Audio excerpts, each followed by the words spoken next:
Hi friends, ఇవాళ ఎపిసోడ్లో ఏం జరిగింది ఏంటి అనేది చెప్తాను. ఇక రాజు అయితే నిరాహార దీక్ష చేస్తూ ఉంటాడు కదా. ఇక అక్కడికైతే తాగుబోతు అతనైతే మీడియానైతే పిలిపిస్తాడనమాట. ఇక వెంటనే కావ్య అయితే అక్కడికి వెళ్ళి మీడియా వాళ్ళతో మాట్లాడుతూ ఉంటుంది.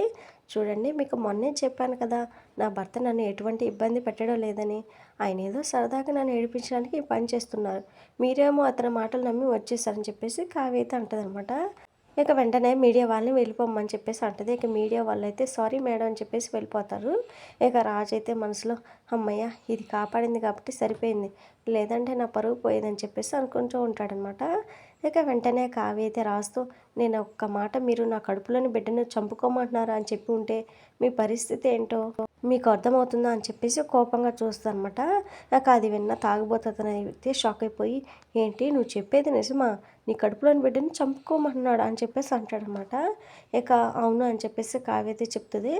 అందుకే దీక్ష చేస్తున్నాడా అని చెప్పేసి తాగుబోతు అయితే అడుగుతుండగానే, అవును, నువ్వే చెప్పు అన్నయ్య, ఏ ఆడపిల్ల అయినా తన కడుపులో బిడ్డను పోగొట్టుకోవడానికి ఒప్పుకుంటుందా అని చెప్పేసి కావ్య అయితే అడగగానే, ఇక ఆ తాగుబోతు అతనైతే, చి, నీకన్నా నా పెళ్ళామే బెటర్ కదా బ్రదర్, పగలు ఎన్ని దెబ్బలు కొట్టినా కానీ రాత్రి పోగానే 2 ముద్దలు పెట్టి 2 ముద్దులు పెడుతుంది, నువ్వేంటి బ్రదర్ ఏకంగా బిడ్డను చంపేసుకోమంటున్నావు అని చెప్పేసి అంటాడనమాట. ఇక రాజు అయితే అలాగే ఉండగానే, చీచి, తాగుబోతునైనా నాకు కొన్ని వాల్యూస్ ఉన్నాయి, నీలాంటి వాడికి నేను ఎప్పుడు సపోర్ట్ చేయను బ్రదర్, ఇక నుంచి నా సపోర్ట్ మొత్తం నా చెల్లెలికే. చెల్లెమ్మ, నీకు చిన్న కష్టం వస్తే ఒక్క కేక వేయి, పక్కింట్లోనే ఉంటాను, పరిగెత్తుకుంటూ వచ్చేస్తానని చెప్పేసి చెప్తాడనమాట. ఇక కావ్య అయితే ఓకే అన్నయ్య అని చెప్పేసి అంటది. ఇక రాజునైతే మళ్ళీ చీకొట్టి ఇక అతనైతే వెళ్ళిపోతాడనమాట. ఇక వెంటనే కావ్య అయితే రాజుతో, ఏమండి ఇకనైనా మారి ఇంట్లోకి వస్తారా అని చెప్పేసి అడుగుతుందనమాట. నువ్వు నాతో పాటు వచ్చే వరకు ఈ దీక్ష మాత్రం ఆపన కళావతి అని చెప్పేసి రాజు అయితే అంటాడు. ఇక తర్వాత కనకం అయితే ఇందిరాదేవికి అయితే ఫోన్ చేసి ఇక తాగుబోతు అతను చేసిన రచ్చ గురించి, రాజు మీడియా వాళ్ళ దగ్గర విరుక్కోవడం గురించి మొత్తం అయితే చెప్పేసి ఇక ఫోన్ పెట్టేగానే ఇక బాగా ఇందిరాదేవి అయితే నవ్వుకుంటూ ఉంటుందన్నమాట.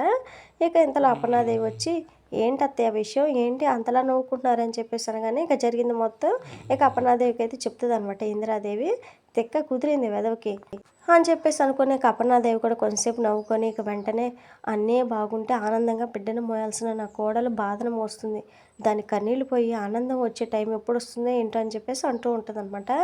ఇక అపర్ణాదేవి బాధను చూసిన ఇందిరాదేవి అయితే, వస్తుంది అపర్ణ, ఆ రోజు వస్తుంది, నా మనవడికి ఇప్పుడేగా మ్యూజిక్ స్టార్ట్ అయింది, ముందు ముందు ఉంటుంది అసలు ఆట అని చెప్పేసి చెప్తుంది అనమాట.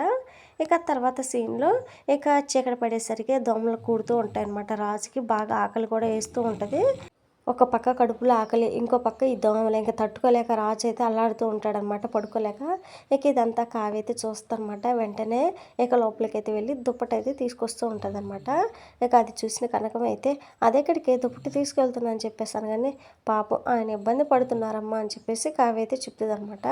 ఇక వెంటనే కావ్యత వాళ్ళమ్మ కనకం అయితే, అయ్యో పిచ్చిదానా, నువ్వు అలా కష్టం లేకుండా చేస్తే ఆ మనిషిని నేను ఎప్పుడు మార్చుకోవాలి, కష్టం తెలిస్తే కదా మనసు మార్చుకొని నీ దారికి వస్తాడని చెప్పేసి చెప్తూ ఉంటుందన్నమాట.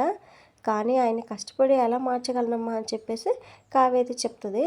అయ్యో, అల్లుడు గారు మనసు ఎలా మార్చాలో ఐడియా చెప్తాను, ఇలారా అని చెప్పేసి ఇక పక్కకు తీసుకెళ్ళి చెవులు ఏదో చెప్తుంది అనమాట.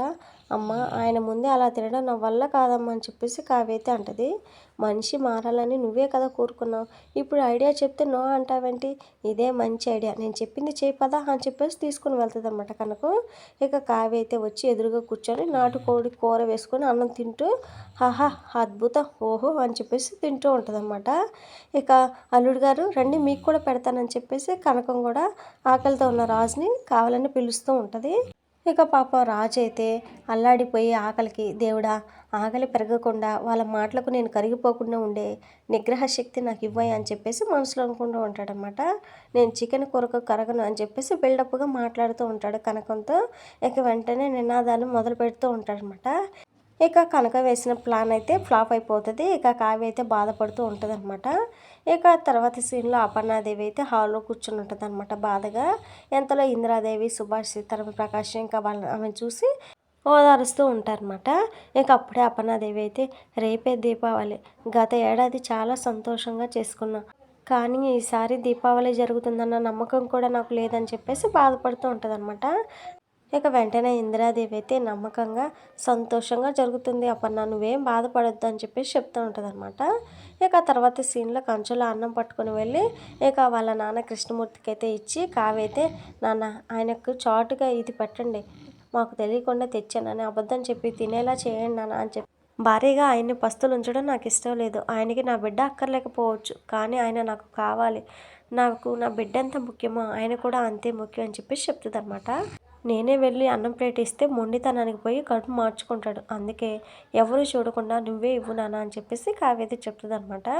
ఇక కృష్ణమూర్తి అయితే ఒకరి మీద ఒకరు ఇంత ప్రేమ పెట్టుకుని ఈ గొడవలు ఏంటమ్మా అని చెప్పేసి అడగగానే, అది అడగాల్సింది నన్ను కాదు నాన్న, ఆయన్నే అడగండి, నన్ను తీసుకెళ్ళడానికి నిరాహార దీక్ష చేసేంత ప్రేమ ఉన్నప్పుడు నా బిడ్డను వద్దు అనడానికి కారణం ఎందుకు చెప్పలేకపోతున్నారో మీరే అడగండి అని చెప్పేసి కావ్య అయితే చెప్తుంది అనమాట.